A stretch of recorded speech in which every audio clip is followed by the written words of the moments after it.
People can be weird. Yeah. All right, Bronwen, it's really nice to talk with you today. I appreciate your time so much. I know you're busy. Thanks, Tate.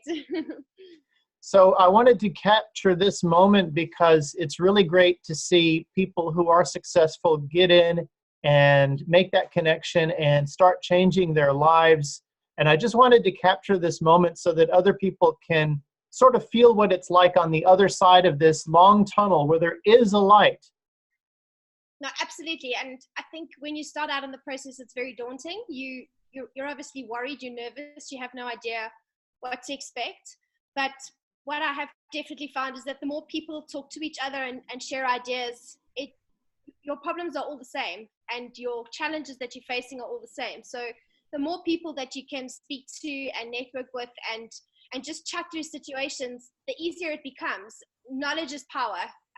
I've read more than on the internet than what I have for any other project ever before. And it's true. Whatever information you can get will be useful somewhere. One night you'll be lying awake with a question in your head and you'll say, hang on a second, somewhere I read or saw something that had that answer to that question. And it just puts your mind at ease. That's great. Well, you're a specialist in information. You deal with huge data and you use it in ways that generate results for both sides, buyers and sellers. Do you want to talk about what you do? So I am recently unemployed, considering I've just sold my business, which is fantastic. It's Congratulations. at the same time. So I was working for, I owned a company that manufactured sports equipment. And my role in the company was to do the marketing, all the social media, and all the Facebook advertising. So I spent a lot of my day sort of analyzing what people do with our products, how they're going to use it, and making sure that those advertisements go out to the right people in the right place in the right time. So as much as I'm not a very analytical person, I did have to spend a lot of time with research and data. And my new position in New Zealand is going to be related to that too. So it's exciting. It's a completely different market. The markets in South Africa and New Zealand, I think there are a lot of similarities, but at the same time, there are going to be a lot of differences, and I'm going to have a lot of learning to do. It's going to be a very interesting few months ahead, but at the same time, the response to my skills and what I can offer the job market has been phenomenal. And for me, I'm not afraid. It's as much as being my own boss for 14 years was probably my biggest fear going back out into the job market. I feel that the new position is gonna challenge me, but I don't think that it's going to be one of those positions where I'm out of my depth. I have a lot of value to add, and with that value, I'm going to be learning a whole lot new about the New Zealand market and take it step by step.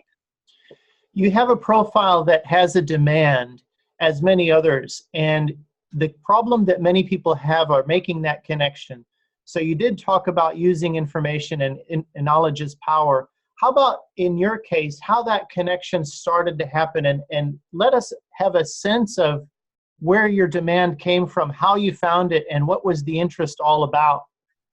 Just any sense that you can to give people a real feeling for how that happened, the traction, where the job offer started to happen. So, I mean, I see the question asked to you often as well, like, where do you start? Obviously, everybody starts, I think, on your apps like Seek and places like that where there are jobs advertised. But something that I totally misjudged was the effect that a LinkedIn profile can have. In South Africa, I don't think we've really reached the level of LinkedIn that other countries have. We know that it's there, and we probably all have a little profile created, but we don't have a heck of a lot of information in there, and we probably don't sell ourselves very well there because we don't really see the value in it. And both Andre and I spent a lot of time on our LinkedIn profiles. We even upgraded our accounts to premium accounts so that we could make connections as much as possible. And that's actually where the breakthrough came through. It wasn't just applying for jobs, because that's what happens. You apply for 30, 40 jobs a day, and you eventually get to a point where you say, okay, well, if there is any sort of link to a skill set that I have, I'm going to just apply for that job. And it's very demoralizing because 99% of them are coming back to you and saying, yeah, sure, if you've got a visa, come with pleasure. But if you've got no visa, they're not interested. But then what we started doing was going onto LinkedIn and seeing all the companies that had jobs available, finding them on LinkedIn, and then finding the necessary role players on LinkedIn and making contact with them, reaching out to them, saying to them, we are coming over to New Zealand. We are looking. We will be there, whatever dates it was that we were going to be there. And is there somebody in that department, or who is the right person to speak to just to chat to them about the industry? It wasn't even a case of asking for an interview. It was just to touch base, learn about how the New Zealand market is different to the South African market, what they do that we don't do, what we do that they don't do, how it all fits together. And they were amazing. They would say, okay, I'm not the right person, but get in touch with John, or Peter's this person, or the job that's advertised is with Mary, and send her a message. And there were very few who actually didn't come back to us once we contacted them in LinkedIn. They might have said to us, you know what, you're not a right fit. We'll keep you in mind for something else.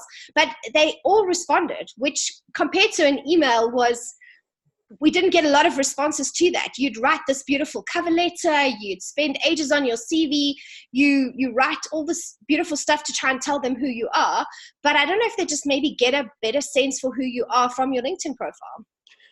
Okay, sounds like you did a self-motivated and a creative process that you just engaged using your skill set, actually, what you do with data and social media. So honest opinion, did the video CV help? Did direct calling help? So funny story. We made contact with companies who were in my industry, and they weren't even advertising for jobs. We didn't approach them that we were looking for jobs. We honestly sent them out an email telling them that this is Physique, this is what we do. We want to come across and we want to chat to you. We want to see what you do, how you do it differently, what opportunities there are in the market. And that was how we got to see the most people. And from there, we made contact with them. And then I met with the two decision makers in the business, and then they asked us to come back for a second meeting. And when we sat in the second meeting, they showed everybody in that meeting the video CV. And they were like, oh, look at her nails. Oh, look, that's different. When she was in a video CV, she was doing that. It gave them a good feel for your personality. They knew exactly who they were meeting. You don't get that on a piece of paper. You probably don't get that from a LinkedIn profile either. But the fact that they had actually seen your face, seen how you interact, chatted, they felt like they had already spoken to you, like they knew who you were. So that for me, I don't think I realized the value, because to sit in front of a camera is never fun. You're always worried about how are you going to look and what's everybody going to think. But they really will get a feel for you. They can see your personality immediately. In my first meeting with the company that I'm moving over to, we sat through maybe an hour and a half of discussion. They hadn't seen my video CV. They hadn't seen my LinkedIn profile. They'd seen the business. We told them about the business and what we'd done. Maybe they'd gone and researched me and gone onto Facebook, gone onto LinkedIn, gone on and found out more about me. But after an hour and a half, they said, okay, so we have a job for you. And I was like, oh, that's great. Do you want to see my CV? And they were like, oh, yeah, that might be a great idea. Can we see your CV? And I was like, okay, that was just weird. But again, they then went and watched the video CV. It was a very fortunate situation that they were in a position where they were busy looking at acquiring more agencies. And I think my skill set is something that they can then add to their business to try and help take their business forward. But the video CV, in terms of getting to the rest of the company, getting to know you and seeing what you are like, that they then know what questions they want to ask you. So it puts you that step ahead. Yeah, everybody that I've referred your way, I've also said to them, when Tate gives you the option to do that video CV, you have to get hold of him, and you need to do it, because it will be your differentiator. Well, that's the best promotion I could ever get. Someone who's a specialist who appreciates the video CV. Thank you. Pleasure. Bronwen, should we talk a little bit about the lighter stuff as well? So what are some of the differences and impressions that you had, learning experiences as well as positive experiences? Just maybe, I mean, you're excited about this move, I guess. You've got smiles all around your house at the moment. Yes. Okay. So no, there's not all smiles. There's lots of tears too. There's lots of goodbyes, which are not fun. But we were in New Zealand for 16 days. So everybody kept telling us it wasn't going to be enough time. We should have tried to stay longer. Unfortunately, with work commitments here and small children, we didn't have an option to be there for longer than that. So we had to make the most of that 2 weeks. That was the time that we had allocated. I suppose if push came to shove and one of us really had to go back, we could have probably made a plan to go back at a later stage. But the 2 weeks for us was obviously sufficient. Landing there, besides the flight delays and the jet lag when we got there, your first impression is amazing. We live in a beautiful country. South Africa is amazing. There's not a lot about it that isn't beautiful, but to be able to get onto a bus and ride the public transport, I think people who've been in New Zealand for a while totally misjudge how it changes your life. We didn't have access to a car. We had friends who lent us a car for a weekend, and we just decided we weren't going to spend that money on hiring a car when we needed to test the system. We kept telling everybody we're okay. We want to battle. We really want to see what it's like, because we don't want to arrive there with 2 children and then say, well, we didn't know. We have to then start figuring it out. So right from going into a dairy and buying our bus cards and getting cash loaded on it and figuring out the bus routes, it's simple. It takes a while to get used to it, especially with South Africa. We don't have that public transport, but it works. It really does. And even at 11 o'clock at night, we would literally say goodbye, walk out the house, and they were like, no, you can't go. You have to let us drive in. I'm like, no, we have to do this. And jumped on the bus. 40 minutes later, got dropped off at our Airbnb and phoned them and said, we're home. You see, it does work. I know you're not used to it because you have a car and you're okay, but you can get around. You don't have to worry about that additional expense. So when you get there, don't be afraid. Just give it a try. Put Google Maps on your phone and direct yourself around. It really, really is simple. People are so hospitable. Yeah. Sorry. No, that's fine. I was just going to ask, when your first feeling of the security issue came about, like this is really a different country in the sense of security, but that goes with it as well, the friendliness of people. Friendliness. And it's not only the South African people. I think when you find people from South Africa there, they kind of know how you feel, that anxious feeling that you've got, and they all do their best to try and make you feel as comfortable as possible.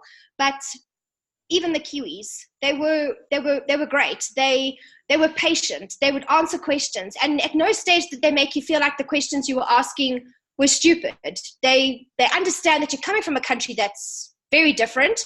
I think even the South Africans who've been there for 12, 15, 20 years, they say they have good connections. They're like, they will help you. We'll get you to a justice of the peace to get documents signed. You know, they're all well connected. So everybody wants to help you. They want to try and make the experience as pleasant as possible. In terms of security, I've traveled a bit. I wouldn't say extensively, but I mean, we were in Dubai in December, and I think maybe it made my sense of security there a lot easier, because in Dubai, you can be the same as New Zealand. You can walk in the streets at 10, 11 o'clock at night. You're not on your guard all the time. So I think it was very easy to slip back into that. When we arrived in New Zealand, you automatically relaxed. You feel it's not what you're used to, and you adapt to that so quickly. By the end of the 2 weeks there, it's normal. It feels like that's how it's supposed to be. You don't have that constant knot in your stomach when you're in a place you don't know. And I suppose at home here, it's the familiar. We're not constantly aware of security issues because it's what we know. We turn on our alarms, we have our electric fencing. It's your security that's around you. But when you're driving to a place that you don't know, you're always aware and you're on edge because you don't know your surroundings and you're not controlling your own security around you. Whereas in New Zealand, every day we were in a place we didn't know. We were on a ferry and we were in a bus and we had strange people sitting next to us all the time. But at no point, at any stage, even at 11, 12 o'clock at night, did you worry about who was with you, where, or when. You probably look at people a little differently. The one day, Andre was at an interview in Queen Street and I was sitting on a little bench outside listening to this busking guy playing across the road, and I was so impressed because it's like, you don't even have to sit in a pub, you can just sit on the side of the street and listen to the music. And then this guy pulled up next to me and he sat quite close, and I was like, whoa, what's going to happen now? You automatically put your hand through your handbag and put it a little closer. And he just wanted to chat. And he was a strange looking guy, I suppose. If you were in South Africa, I would have probably picked up my stuff and walked straight away. But he chatted away for about 10 minutes. He's like, okay, see you tomorrow. And off he walked away. And I was like, okay, you mustn't judge. You must just be calm. Obviously be aware. But they were. And every situation we were in, everybody was friendly. Nobody harassed you. Even the people who were possibly asking for money in the city, you never felt uncomfortable, like they were harassing you. They were always polite, and the place is clean. Wow, beautiful and clean. Thanks for sharing, Bronwen. It's a pleasure to talk to you. Any advice for the general category of South African who's interested to make this journey? What advice would you give to yourself way back before you had making some actions? Research. Read as much as you can. Join all the different Facebook groups. And before you ask the same question 100 times, type the question into that little search bar at the top and search first to see if it's been answered, because I think the people who've been on the groups for a long time start to get a bit annoyed when the same questions are asked over and over again. But read it. The documents that are saved there and the information that's there, go back months. Just keep going through that news feed and see everybody's comments. It's important to read the comments, because I think people are all looking at it from a different perspective. So they're giving you honest opinions, especially when they give you an opinion and then a couple of months later they're now in New Zealand, and then they're giving you a different opinion because now they are there and they've actually experienced it and can tell you what worked and what didn't work. Network. You have to network. It's fine to keep sending people CVs and applying for all of those jobs, but you need to make connections with people, because you probably have a better chance of finding a job through somebody who knows somebody who knows somebody. And even if you don't know a single person in New Zealand, go online, go and find them. We are living in an age now where technology is your friend. Go in and start searching for people, make contact with them. I'm not saying they have to be your new best friend, but make those connections and ask them to help you or put you in touch with the right person. So find your industry, find people who are in that industry in New Zealand, and start putting out connections to them and get them to guide you in the right direction, because you're going to meet someone along the way who can help you or can guide you in the right direction. Well, there you have it, from the expert, data expert, social media expert, and using those abilities to get work, and even complimentary of the video CV as a component into the process. Thank you very much, Bronwen. It's a pleasure, Tate.